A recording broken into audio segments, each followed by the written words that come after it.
We are joined by Professor Kieth Earle of the University of Albany.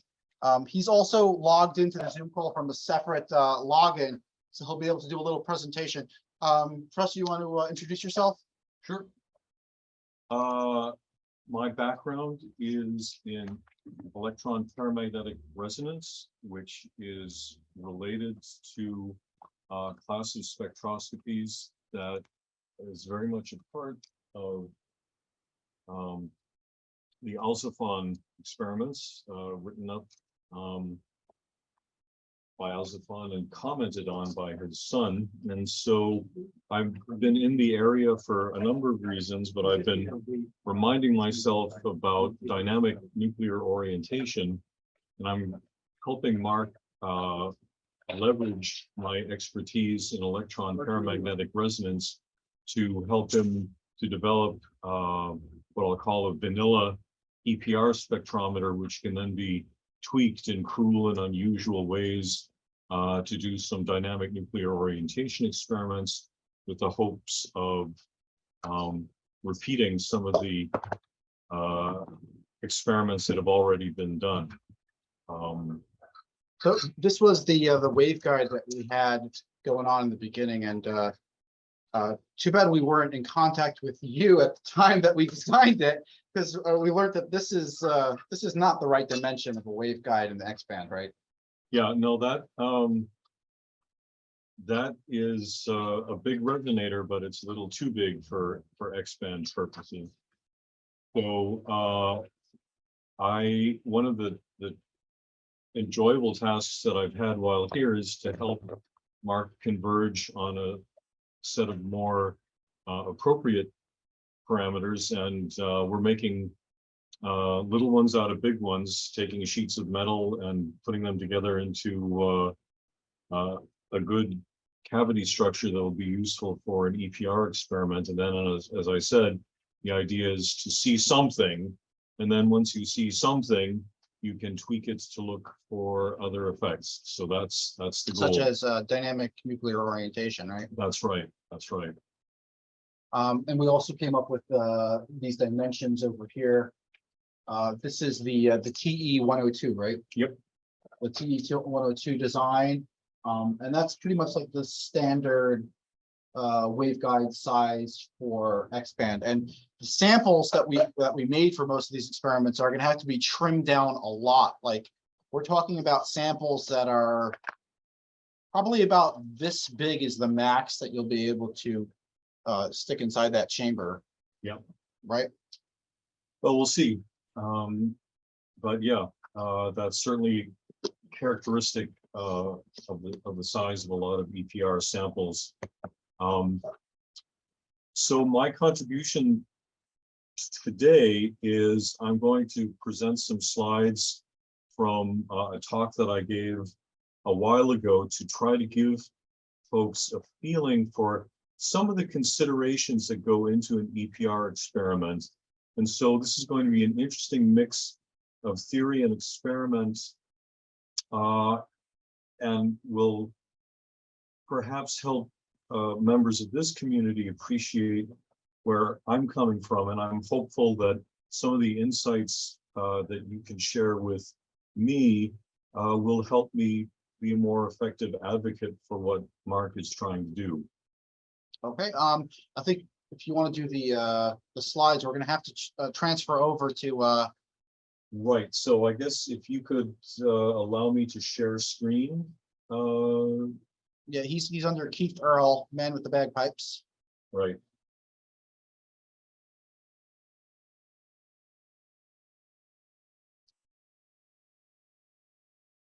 And so let me run this as a presentation if the or a slideshow if the EPR gods are kind. So as you can see, this presentation is a little long in the tooth, but it does have some features that are relevant to this discussion. And so what I'm going to be talking about are some of the ingredients that go into defining what an EPR spectrum is, and some of the physical effects that can affect what that spectrum looks like. And along the way, I'm going to introduce some tools. So this is really what I'll call a toolkit talk. I'm going to open up the EPR spectroscopist toolkit, show you some of the toys that we have at our disposal, and then solicit your input for how they might be usefully applied to the Alzofon experiment. So to give you a little bit of background on what I do, a lot of my interest has been in studying dynamic modes of proteins. And what you see here, can you see the arrow moving around on the screen? I believe they can, because this is the, Yeah. yeah, So they I'm can't see it. gonna assume yes. And so this is a protein, T4 lysozyme, that's commonly found in tears, for example.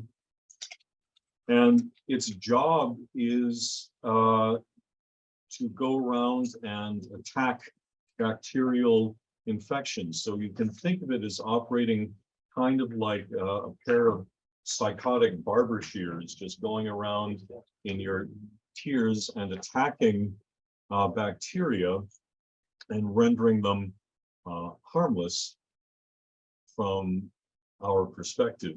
And so this by itself is not something that you can actually see in a magnetic resonance spectrometer. And so what you can see is something that has an unpaired electron on it that's functioning rather like a compass needle. And such a thing can be seen on this nitroxide moiety. This dot is an unpaired electron that resides on this single NO bond. And as you can see, it's attached to a chemical moiety, which itself is attached by a tail to the protein. So as you can see, if this is what's being observed experimentally, and we're trying to get information about what's going on in this protein, and then the connections are in fact rather indirect. And so I'm going to risk something and try to play a video. So I'm going to stop sharing and attempt to share something else. Let me bail out of here and try to show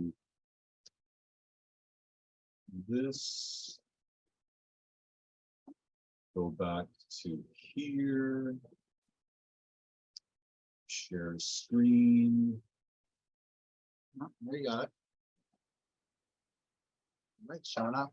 And make it real big and let it run. And so what I want you to focus on is the shaking of this. This is the nitroxide moiety that we've attached to this protein, and you can see the modes moving, and you can also see a little bit of movement on the protein, but as you can see, most of the shaking is going on here. And this drives home the point that in EPR spectroscopy, at least in these biological systems, we only have indirect information that's readily available.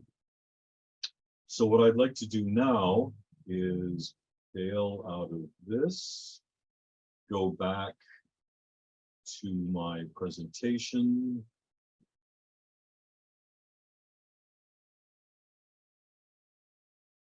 Assuming I can find it. There we go.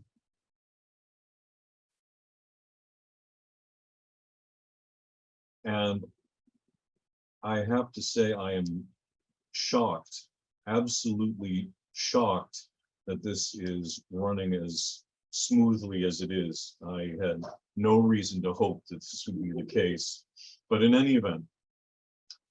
So one of the things that we do as spectroscopists is proceed by analogy. So I hope that one of the things that the video made clear is that there are a lot of different time scales that are relevant for a complete description of what's going on.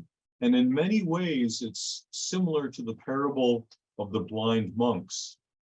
Many blind monks, pooling their knowledge, can learn a lot about the elephant. So for instance, this monk is experiencing the rapid motions of the elephant's tail, and that might correspond to one of the modes of the EPR active moiety moving about rapidly in solution, but it's attached to a much larger object, the elephant. And as you can see, this monk is perhaps more sensitive to slow overall global tumbling of the elephant.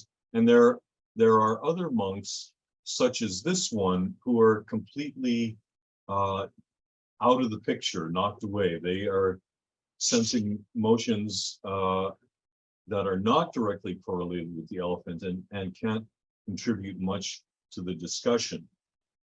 And so what we have here is we need to develop a level of description that's appropriate for understanding what's going on with the modes that are of interest. So I'm going to stop sharing and try to share another brief video, which I hope will demonstrate some of these effects.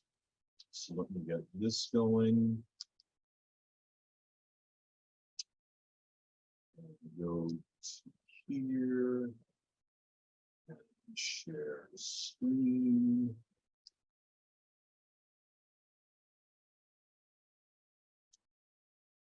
And Voila.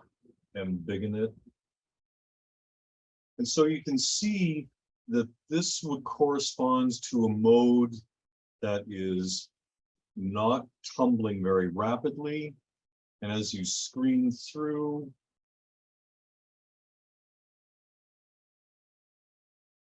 you can appreciate that this is showing more motion and yet more motion. And so we need a tool to help us untangle what's going on. And this kind of modeling of motions in this case, a fluid, is relevant to what happens in any material, be it a fluid, a solid, or a gas. So these dynamic considerations play a crucial role in the application of paramagnetic resonance to questions such as the Alzofon experiment. Well, what about a plasma, though? Does it apply to plasmas as well? The details of the description would change, but the same considerations are germane, I would say. Because a plasma sort of like flows like in a movie. It's almost like a single organism. Still got free electrons. That's right. It would be the closest to a pure spin system that you could have. But I'm not prepared to go further than that at this time. So let me return to my presentation.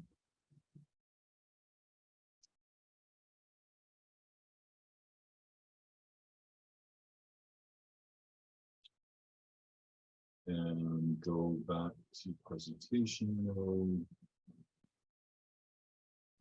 Okay. So the tool of choice is something that's known to spectroscopists as a Hamiltonian, and that basically defines energy levels in the system. So for our purposes, there are a number of interactions in any substance of interest to us as paramagnetic resonance spectroscopists in particular, and those who are interested in leveraging the paramagnetic resonance effect for anti-gravity technology. And the most important one is an energy term describing the interaction of an unpaired electron with an applied magnetic field. That's the S part and the B part. And in addition, there's how those two interact with the local environment. Now, in a gas, this would just be a number, but in a solid or a molecule, the value of G is going to look different depending on which direction you look. For the Alzofon experiments, the other important interaction here is hyperfine, and the same considerations apply. We have the contribution coming from the electron. We also have nuclear magnetic moments that are important, and there's a coupling between the two given by what's known as the hyperfine interaction. And you'll note that this interaction is independent of the magnetic field. So the magnetic field gives us a dial in order to select out the relative contribution of various terms in this Hamiltonian. Now, given all of the microwave toys that Mark has at his disposal, the B field that's relevant here is on the order of 3000 Gauss, or if you're calibrated that way, 0.3 Tesla, which is a substantial field, but it can be achieved by electromagnet technology. That is to say, by pushing current through resistive, or not very resistive, but nevertheless resistive, coil of wire. For a lot of the work that I've been doing, I've been looking at higher magnetic fields. 9 Tesla is typically what I work at. And I have also done experiments at fields as high as 25 Tesla. And if you go to places like Los Alamos, they can do even higher fields. Briefly, they can get explosive compression of magnetic flux lines and get up to, I'm not sure what the latest and greatest figures, but it's something like 40 to 50 Tesla on the order of milliseconds. We can do 9 Tesla for much longer, but as you can perhaps appreciate from looking at these two terms, there's the possibility that you can make the electron Zeeman dominate, or you could crank it way down and have the hyperfine dominate. And this interplay is important in many classes of experiments. Now, just so the nuclei won't feel left out, I want to emphasize that there's another interaction that can be extremely important, and that is the nuclear Zeeman interaction. You'll note over here we have the electron Zeeman interaction. Over here we have nuclear Zeeman. And that is also a field-dependent interaction, but it's written in a slightly different form. Nuclei are localized and tend to be weakly interacting with their surroundings. And so in many cases, a scalar interaction, or rather an interaction that's characterized just by a single number, is sufficient. Remember that up here we said that in a molecule, depending upon what direction you look within the molecule, this value of G can change. And in the classes of experiments that I've been discussing with Mark, we really want to focus on these two interactions, hyperfine and electron Zeeman. These others have effects, but they are typically much smaller, although in many cases it's important to evaluate whether further contributions to the spectrum from this additional term, electron dipole, or nuclear quadrupole are significant. But you'll note that it's only the Zeeman terms that are field dependent. So to drive the point home again, the interplay between these field dependent and field independent interactions give us a dial to tune in interactions of significance and interests. All right, I think I'm going to skip this slide. And now let's focus for a moment on what I'll call a truncated Hamiltonian. I'm only keeping pieces of the electron-Zeeman interaction. I'm only keeping pieces of the hyperfine interaction. So this term and this term define the energy levels that are of interest in the system. And these additional terms affect how the system recovers back to equilibrium once it's been perturbed. And you'll notice that there's this SZIX dependence and this SZIY dependence. And so through the hyperfine interaction, we can actually get magnetization parallel to the nuclear X and Y interactions to talk to the laboratory Z axis. And this is extremely important for the kinds of experiments that Mark wants to do, because it's precisely these mixing type terms that allow for transfer of coherence or transfer of polarization from the electron system to the nuclear system. So although these Is that what they're talking about in here with the forbidden transitions? right, so yeah, you won't be able to see that because I've got full screen going. Right. And then if I had actually grabbed the correct thumb drive when I came down here, I'd have had a bit more opportunity to present some more relevant slides, but we do the best we can.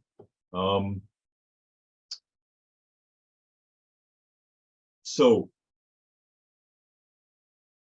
let's talk a little bit about frames of reference. We've talked about the laboratory frame, which is defined by the direction of the applied magnetic field.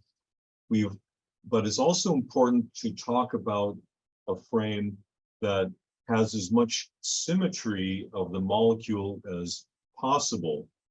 And that is known as the principal axis system. And the principal axis system is chosen in such a way to make interactions look simple. For certain values of simple, this is simpler than this, because here all components contribute. So this is what the interaction might look like in the lab system. Here's what it looks like in the principal axis system. And the operator that takes us from the laboratory system to the principal axis system is a rotation operation. And it's complicated, but if you use a sufficiently opaque notation, you can make anything look straightforward and simple. And here's a perfect example of that. There's a lot riding under the hood to get from here to here, but at least in principle, it's fairly well understood what needs to be done. Okay, so here's what a typical frozen system would look like if we were to just measure the absorption across the entire spectrum, where we have, say, a cohort of molecules where this NO fragment is aligned along the z-axis. Over here, we have what the spectrum would look like if we had a cohort of atoms, or rather molecules, whose z-axis is parallel to the applied magnetic field.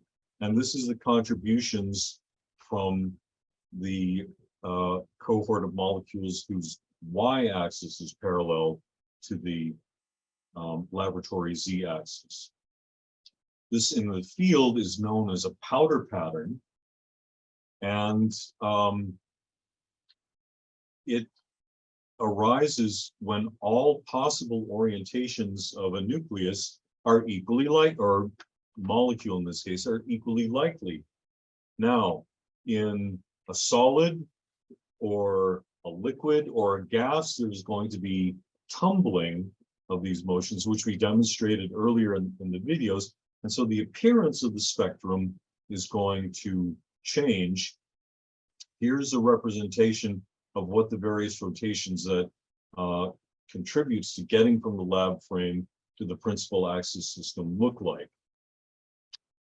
And I'm not sure what I want to say about this. I think what I will say is that you'll remember that I talked about the energy level defining contributions to the system and some kind of broadening contributions. And so those terms that are proportional to SZIZ or SZ and the applied magnetic field define energy levels in the systems. And if I flip the system from spin 1 minus 1/2, nuclear spin plus 1, to electron spin plus 1/2, nuclear spin plus 1, this is what's known in the trade as an allowed EPR transition. And in the spectrum that I've been showing you, there are 3 allowed EPR spectral components, which correspond to an electron spin flip.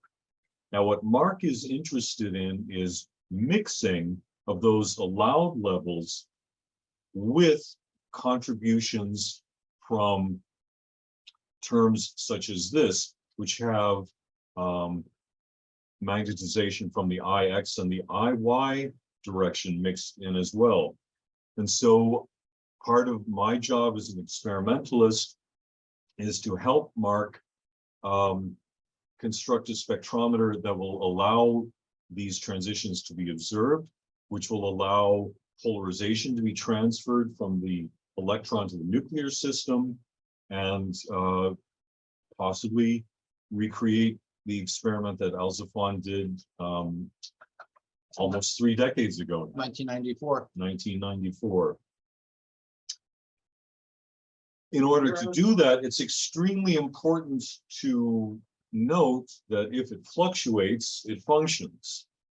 Structure is important, but understanding dynamics can provide insights into mechanisms of function. And this is particularly important for the biophysical problems that I've been looking at, but it's also extremely important for the kinds of experiments that we want to do here. I'm going to leave this up, and the cartoon flowchart is that fluctuating orientations lead to fluctuating transition energies, which lead to line broadening and also bring in these couplings of forbidden transitions that I've been mentioning earlier. This is zooming in on a nuclear spin 3/2 system. It's a little less complicated than the one I was showing before. And here's an example of a time trace of what the fluctuations in energy levels look like for a typical Brownian diffusion trajectory. So as you can perhaps appreciate, as the energy levels fluctuate, the energy in itself is not a particularly well-defined quantity, and the less well-defined it is, the broader the spectrum is going to appear. If we just had 2 energy levels with no orientation dependence, you would get an extremely sharp line, which can actually be difficult to observe because this magnetic field is too small. This magnetic field is too large. This magnetic field is just right. So you actually have some advantages if there's a little bit of spread in the energy levels. That can make some transitions easier to observe. And those energy lines that we're seeing, that's reflected RF that we're reading coming out of the chamber. And then we know when it drops that the sample is accepting more energy and that we That's right. reached the transition, right? That's right. That's the resonance mechanism. So what you do in a practical experiment is that you tune your resonator so that there is absolutely no reflected wave. Then, We're doing that with the dielectric screw with a little piece of metal on top going right, into so, the iris. so let me bail out from, right, so if we can turn this a little bit, you can adjust Oh yeah, you can see it. you can adjust a screw like this to go into and out of this waveguide and adjust it so that there's zero reflection. Now imagine that there's a sample such as that slug of aluminum that Mark was showing earlier. And if EPR resonance occurs, that means that there's absorption in the sample. But when there's absorption in the sample, that means that there's additional absorption in the cavity that you haven't accounted for, which means that the position of this tuning screw is wrong in some sense, and you'll start to see a reflected wave from the cavity. Oh, And it's impedance matching. Exactly. This is precisely like an impedance matching transformer. And so it's this reflected wave that is what is observed in a classic magnetic resonance experiment. So those squiggly lines that we're looking at is actually the RF getting reflected back, going through a filtering machine known as a lock-in amplifier. That goes onto an oscilloscope, and we end up with those lines. And clearly we need a compressor in the background. Well, that's the moment, yeah. So let me go back to the show.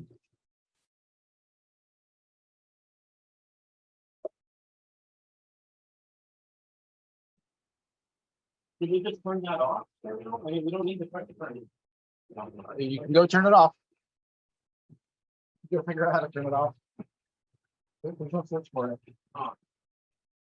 Only on it. Yeah. You try to turn it off. We can pull the plug out of it, right? It doesn't have a plug inside. Oh, wow. Oh, there we go, all good. I can still turn it off though. No, it's fine. Okay. It won't crank for a while now. So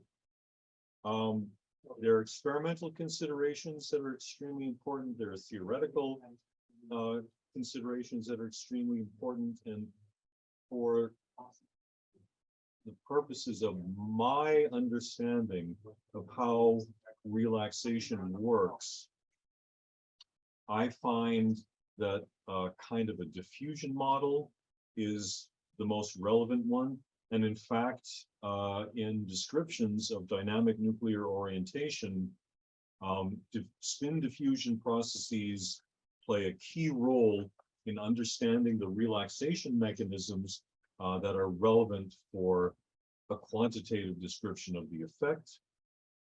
There are other approaches that you can use, something called a master equation approach. You can also use molecular dynamics. That's how the video of the tumbling box earlier in the tumbling T4 lysozyme molecule were generated earlier. In my hands, at least, the eigenfunction expansion approach of the diffusion model is the most efficient. And of course, we always have to observe that your ideas work in practice, but do they work in theory?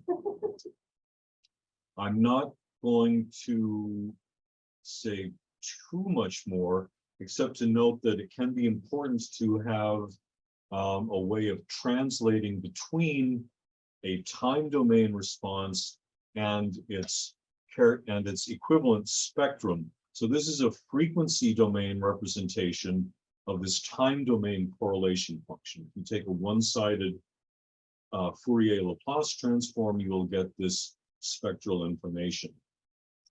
And there are people who can look directly at the time domain response and know exactly what the frequency domain response is down to the last detail. I hate those people too.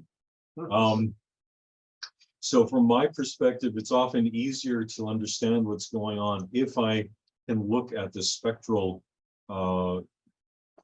domain as well as the time domain, but both have their place and both are useful. Right, so this is an example of what happens if you melt a spectrum. That is to say, you incorporate more and more motion, you lose details, and what happens is that the line shifts and narrows.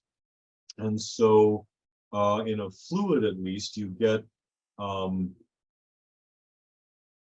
broad array of line shapes, and it's the details of the line shapes that are key for understanding the precise diffusional model that is relevant. I'm going to skip a lot.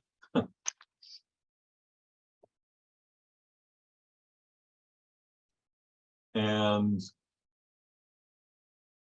what I will say is some of the work that I've been doing has been extending some of these ideas to instances of what I'll call hindered diffusion and how that affects the possible observed spectrum. And what I've also been trying to do is extend this approach to non-rigid molecules, that we assume basically that everything that we've been modeling is coupled ellipsoids with flexible linkages, but what happens if the ellipsoids themselves are also flexible? And that requires an even deeper level of description. And so to conclude, I'd like to leave you with a suitably absurd image of me in academic regalia playing the bagpipes.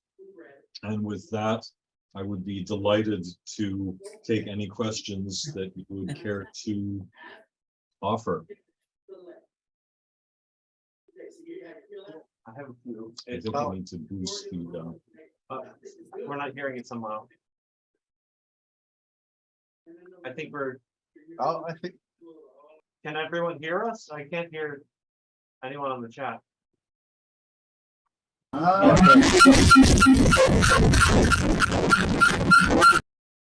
So, No? hey, Mark, sorry, guys.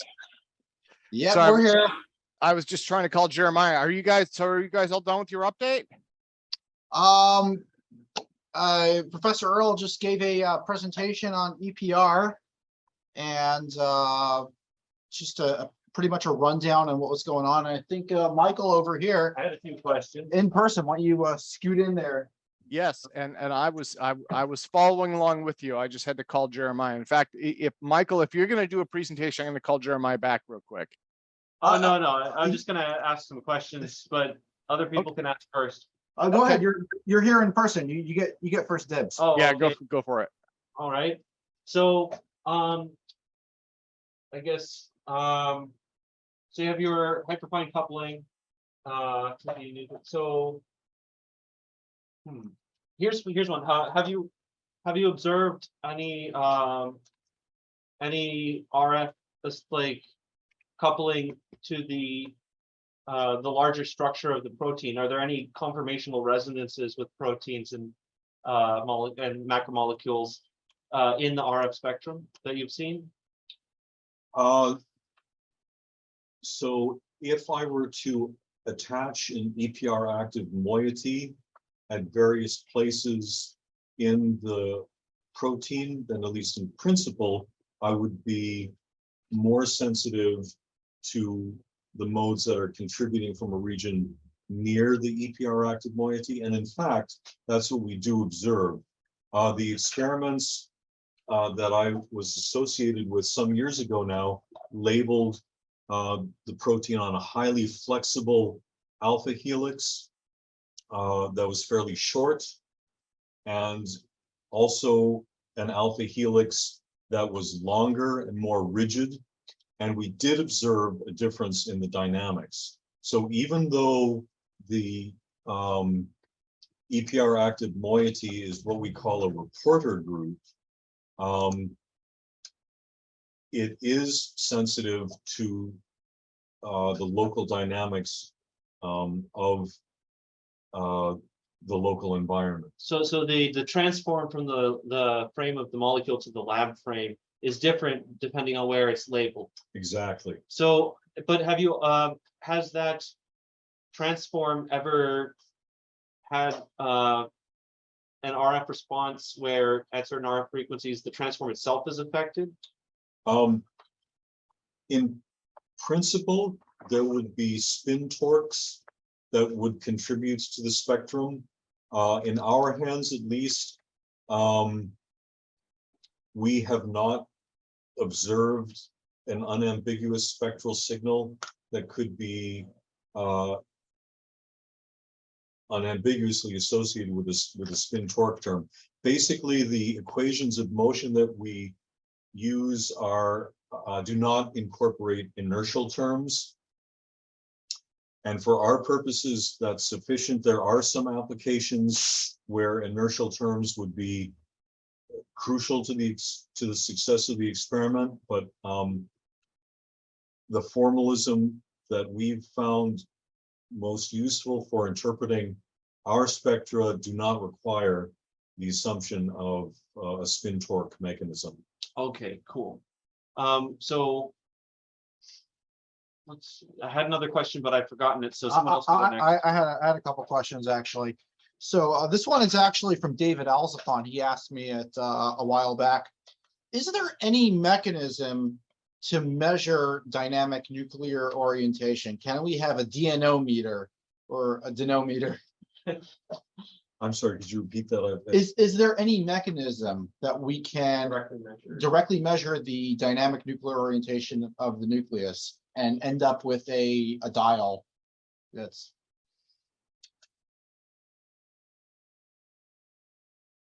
I mean, you could take the output from the spectrometer and, you know, connect it to a lighthouse if you like, and with sufficient amplification, you could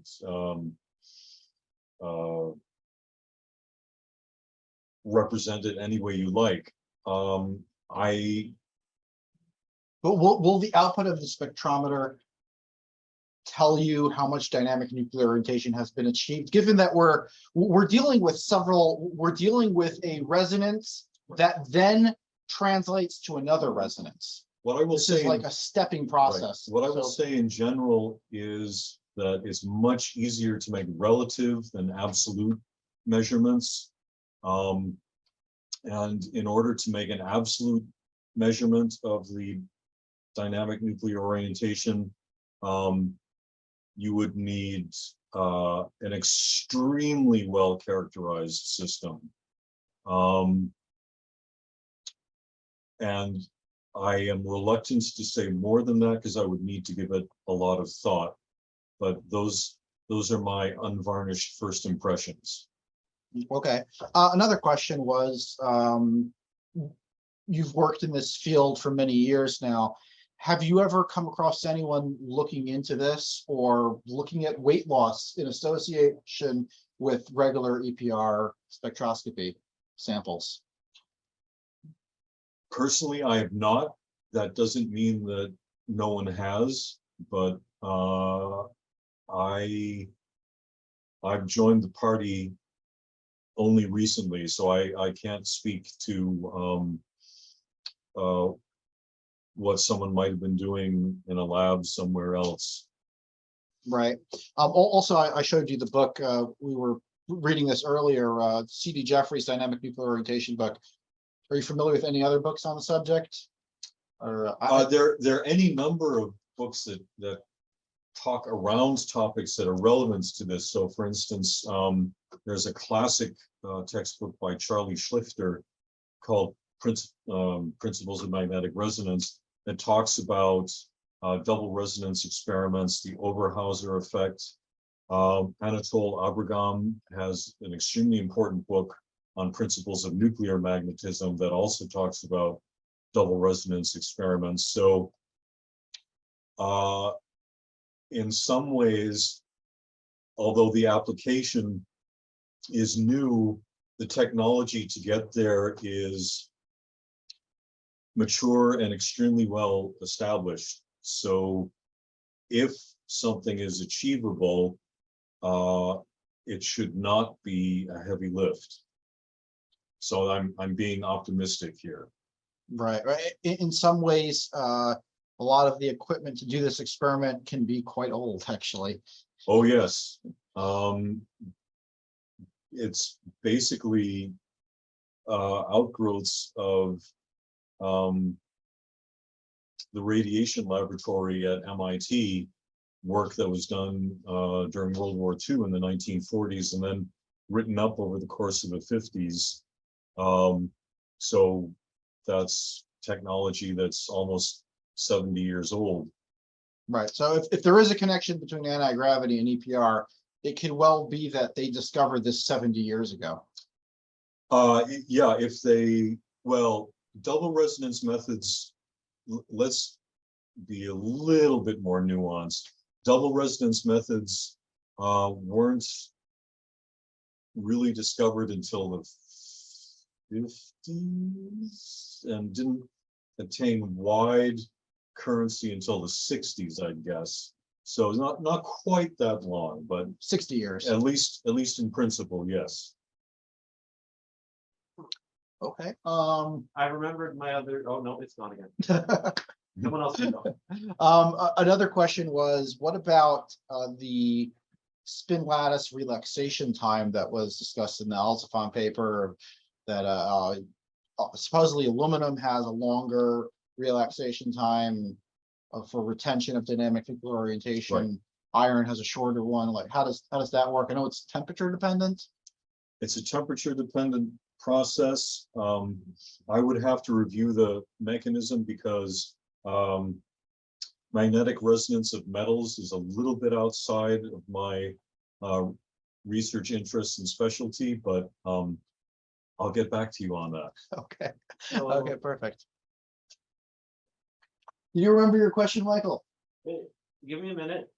It'll come back. It was just there again, but no, it'll come back. We also discussed making a sample that would cool from a liquid state to a solid state within a very strong magnetic field as a way of possibly orienting molecules to an extent that they would make them easier for dynamic nuclear orientation to occur. Yeah, I think that's a worthwhile experiment to do, but however interested I am in all of these side quests, you've been very good at keeping me on task for my visit here and helping. Yes, because this is really what we need right now, because we could get all the samples later, but if we don't have this built, it all means nothing. We do have piles and piles of samples. David Alzofon actually contacted me the other day and said, try aluminum, bismuth, aluminum, sandwich them together in the vapor deposition machine. And I'm like, okay, great, we'll try it. We'll call it the David Alzofon variation of the experiment. So we've sort of been driving the conversation here. Would it be possible for someone else to put a question in the chat? I think Harold is ready to ask a question. Harold, do you want to unmute? Yes, I do. Great presentation. A lot of information, a lot of stuff new for me. But the part I would like to ask is, what is the dynamic effect of the gyro-magnetic ratio of the sample in achieving, for example, a particular orientation so you can achieve a direction of force controllable? What is, in terms of percentage of all the effect that the gyro-magnetic ratio orientation would have on the whole thing? Well, most samples are going to be diamagnetic, which means that most magnetic effects are very weak.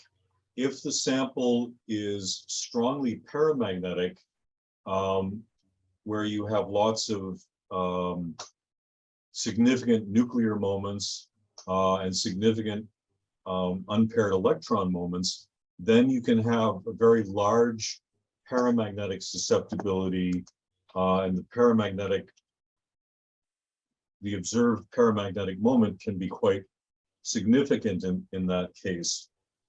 But maybe I shouldn't downplay or deride the effects of diamagnetic susceptibility. So for instance, in a sufficiently high magnetic field, you can take a little plastic statuette of Mickey Mouse, for example, put it in the bore of the magnet, and it will float due solely to its diamagnetic susceptibility.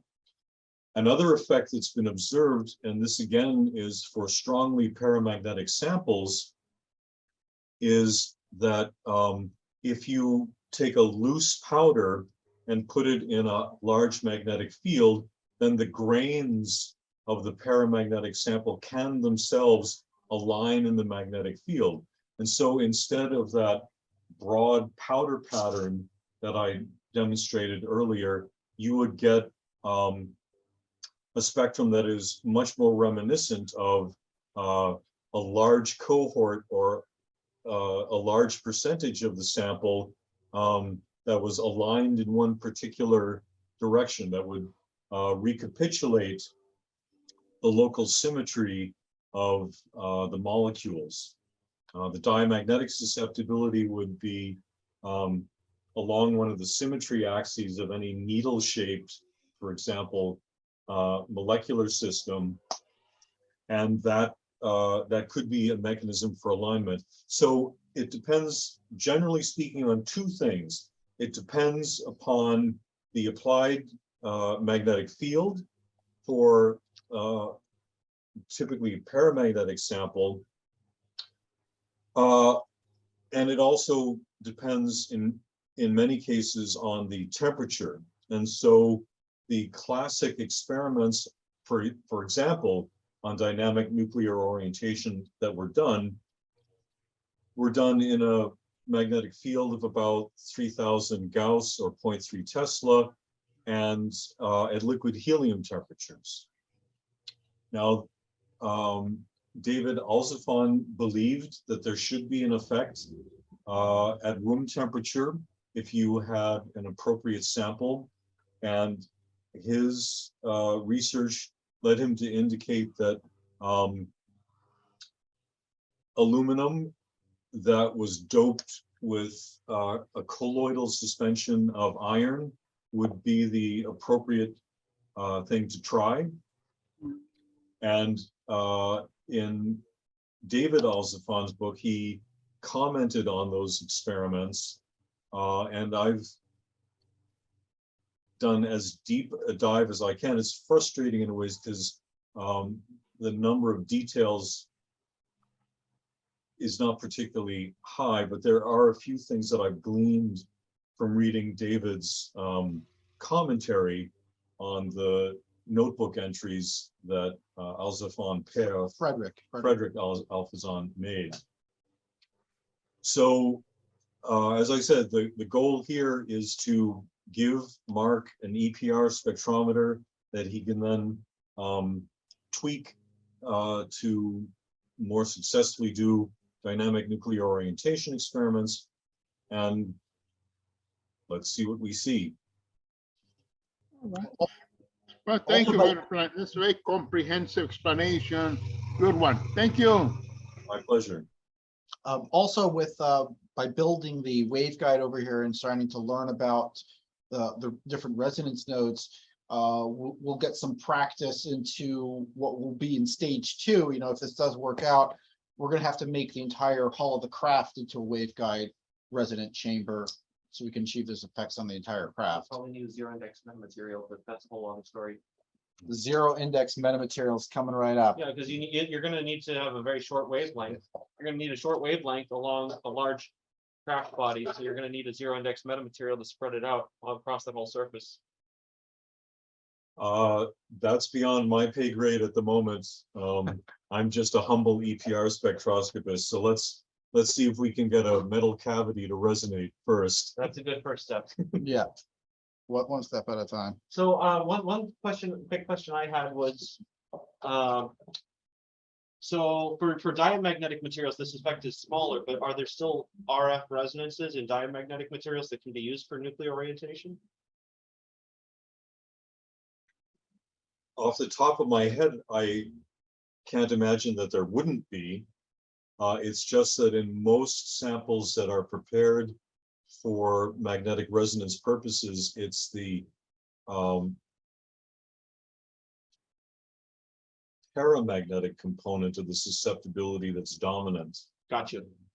And also to clarify, these this paramagnetic resonance it's of a much smaller field strength than, for example, the maximum magnetization of the BH curve. It's much smaller, so it's linearized. Or is that Generally speaking, yes, although for the AC field you're putting in? although what I will say is that even in you can still observe conduction electron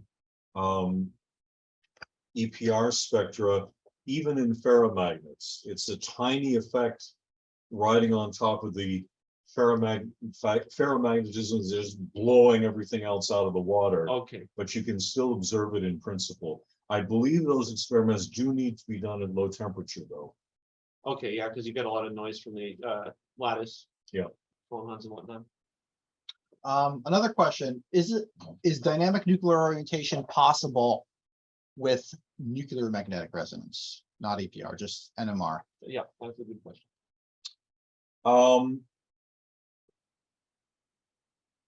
I don't know. I think that you could possibly do a double resonance experiments in the NMR context to look for such an effect. But what I would say is that the electron magnetic moment is typically on the order of 1,000 times larger than the nuclear magnetic moment. So at a given applied magnetic field, at a given temperature, the polarizations that are achievable in the electronic system are roughly three orders of magnitude larger than what's achievable in the nuclear system. And so if you can find a way of efficiently transferring the polarization from the electronic system to the nuclear system, which is essentially the Overhauser effect, then you're way ahead of the game. Right, we had a team member, Todd DeCiato, who was doing NMR at Earth's magnetic at like half a Gauss, looking for dynamic nuclear orientation effects. One thing I will say that might be a partial contradiction of that is the fact that in systems with a sufficiently large hyperfine interaction, then it is, or is it hyperfine? I think it is hyperfine, or possibly quadrupolar systems. It is possible to do magnetic resonance experiments in zero field because nature gives you a local magnetic field for free. This is typically, now that I think of it, it's typically found in those systems that have a significant quadrupolar resonance. But there you have energy level splittings that you get for free from the quadrupolar interaction. So Those are like large molecules. To do with distilled water. But this is Todd. Hey. right. Hi. In the gravity modification theory, as you were saying about the magnetic field, when you can it gives us a dial to change the magnetic field. And so the effect that I was originally working on with NMR is actually far more pronounced with EPR. So because of the higher frequency.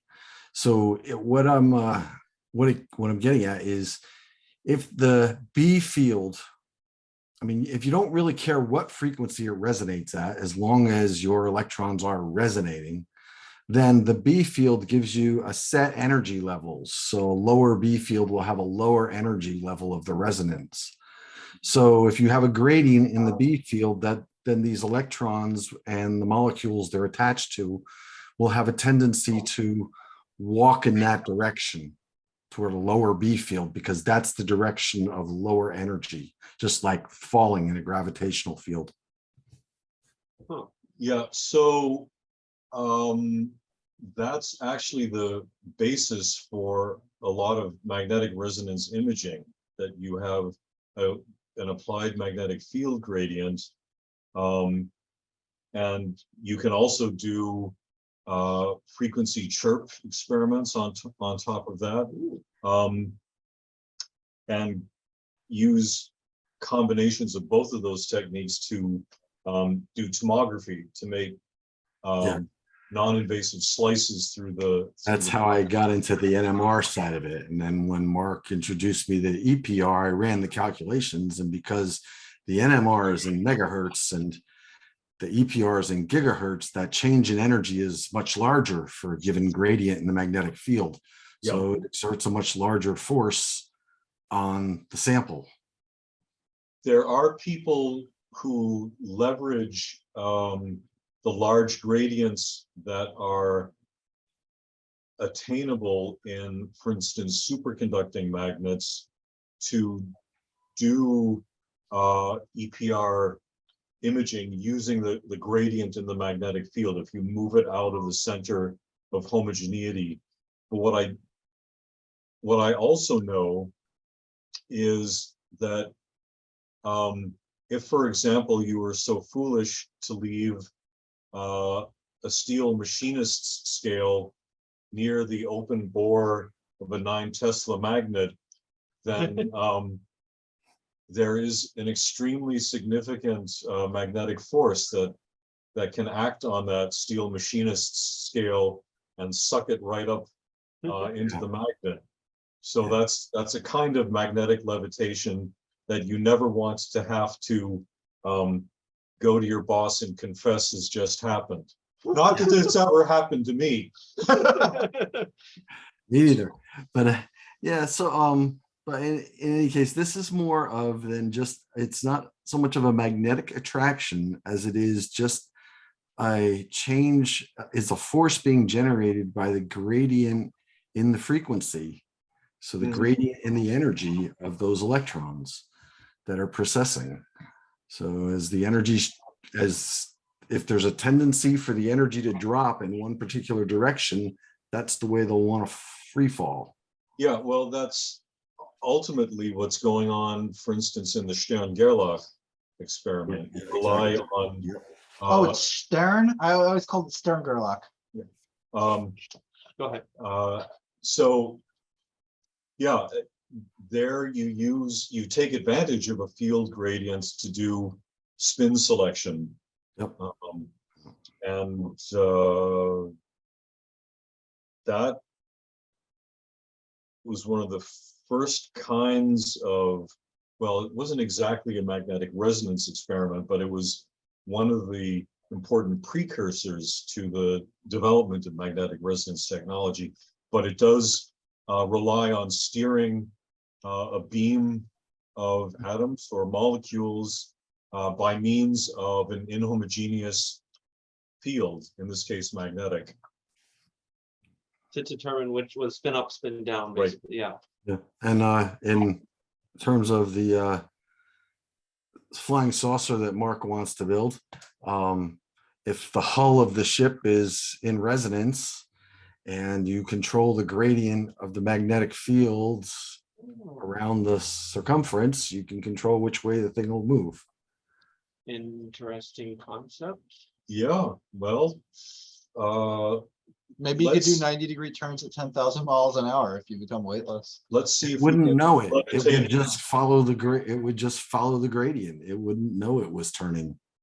Yeah, Ehrenfest's theorem writ large. But let's see if we can levitate a 1.3 gram piece of aluminum first. Yes. Absolutely. Yeah. Thank you very much. That was a great presentation. I'm gonna have to go back and rewatch that about a dozen times. Yeah. Yes, same here too. Well, Thanks, let's do this. Let me put this thing on gallery view. I had forgotten to do this earlier. Everyone, let's give an enormous applause to Mark Sokol and Dr. Kieth Earle And Michael you. Perone too. and Michael Perone. Funny, Yes. funny. Thank you all for your time. Thank you all so much for your time. Thank you for sharing that. Actually, you guys, I think you guys kind of saved today. We had some major chaos today. So so thank you for drilling down in depth on the EPR. Well, like I tell my students, if we knew what we were doing, it wouldn't be research.